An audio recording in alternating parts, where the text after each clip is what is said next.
দাদা কি লিখিম ভাবি পোৱা নাই। যিটো সমস্যাত মই ভুগি আছো, না এৰিব পাৰিছো না ধৰিব পাৰিছো। উপায় নাপাই আপোনাক কমেন্ট কৰিছো। মই যিটো ল'ৰাক ভাল পাই আছো, ঘৰৰ মানুহে মানি নলয়। ঘৰত মই বহুতবাৰ বুজাইছো, মাৰ বাহিৰে কোনো মানি লোৱা নাই। মই পলাইও যাব নোৱাৰো। তাৰ লগত গলে দেউতাই মৰি যাম বুলি কৈছে। আকৌ মই তাৰ লগত নগলে সিও মৰি থাকিম বুলি কৈছে। কি কৰিম দাদা? ঘৰত বহুত বুজালো, আনকি তাৰ ঘৰৰ মানুহ আনিও আমাৰ ঘৰত বুজালো, কিন্তু নুবুজিলে। মোৰ ঘৰৰ মানুহে পৰিয়ালৰ কথা শুনি এনেকুৱা কৰি আছে। কি কৰো দাদা? না তাৰ লগত পলাই যাব পাৰো না তাক এৰিব পাৰো। মোৰ অৱস্থাটো কোনেও বুজি পোৱা নাই। আৰু দাদা এইটো নহয় যে মই ভাল পোৱা ল'ৰাজন বেয়া, সি বেয়া নহয় বুলি ঘৰৰ মানুহেও কয়, কিন্তু তালৈ নিদিয়ে। মই এটা কথা কব বিচাৰো, আপোনাৰ ছোৱালীজনীয়ে যদি কাৰোবাক ভাল পায়, সেই ল'ৰাজনক মাতি আনি ঘৰত চাওক। যদি ল'ৰাজন ভাল হয় বিয়া দি দিব লাগে। যদি বেয়া হয় তেতিয়া বেলেগ কথা। যদি ভাল হয় তাৰ লগতে বিয়া দিব লাগে। ছোৱালী হল বুলিয়ে তাইৰো জানো মন নাই নিজৰ পচন্দত বিয়া হৈ যাবলৈ? তাইৰো আশা আছে, তাইৰো হেঁপাহ আছে, তাইৰো সপোন আছে। পৰিয়ালৰ কিছুমান মানুহৰ কথা শুনি আপোনালোকে নিজৰ ছোৱালীজনীৰ মনত কিয় দুখ দি আছে? কিছুমান মানুহৰ কথা শুনি, সমাজৰ কথা কৈ,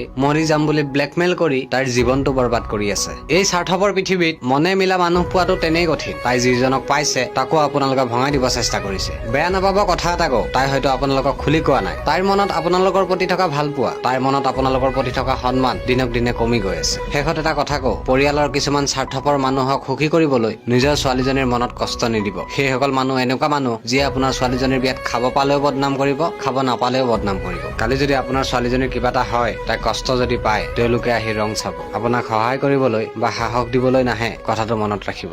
ধন্যবাদ।